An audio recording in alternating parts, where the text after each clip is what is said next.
Can you believe January is almost over?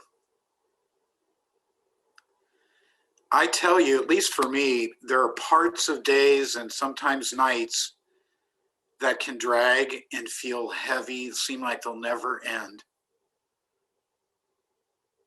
And then it can seem like a month sails by. It's surreal. In the 1 Corinthians reading today, Paul says, I would like you to be free of anxieties.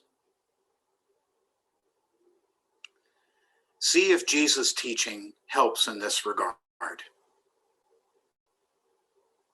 For in the gospel, it says that Jesus taught in a unique way with authority and not like their other religious leaders. So it's curious.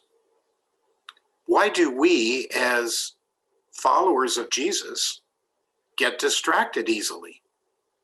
Whose teaching do we tend to trust more than Jesus? Well, not infrequently, there's cacophony. We're getting messages from all sides. And many of us find the teachings of various groups on the internet riveting.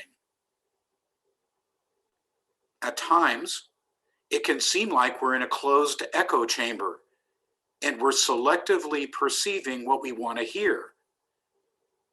And when everyone around us is saying the same thing, well, it's easy to convince ourselves it must be true.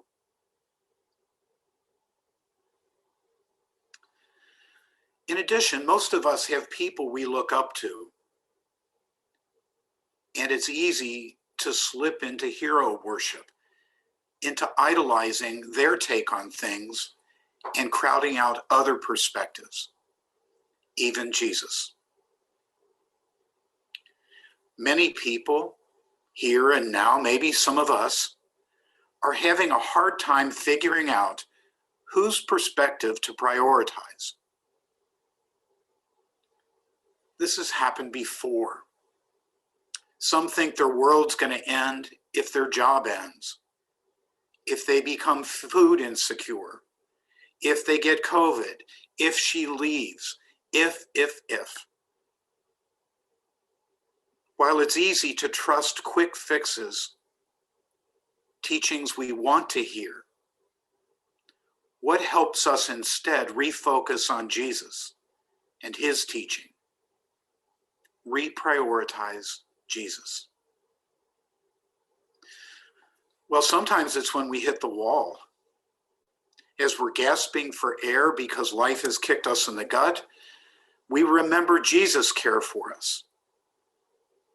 Even if we screwed up, Jesus is the one I can trust.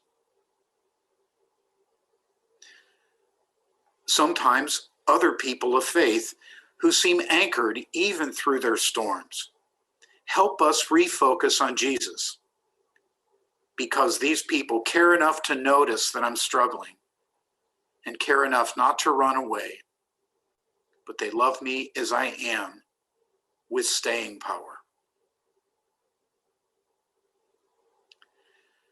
And sometimes others care enough to reach out, to send a quick text, to check in, to see how we are, to let us know that they're thinking about us.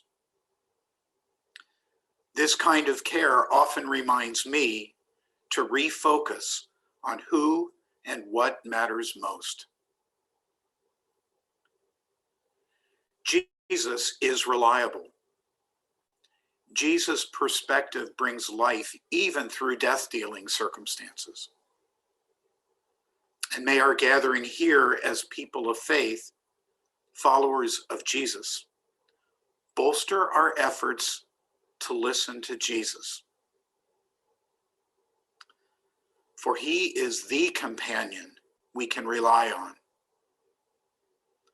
the one whose teaching brings us to life.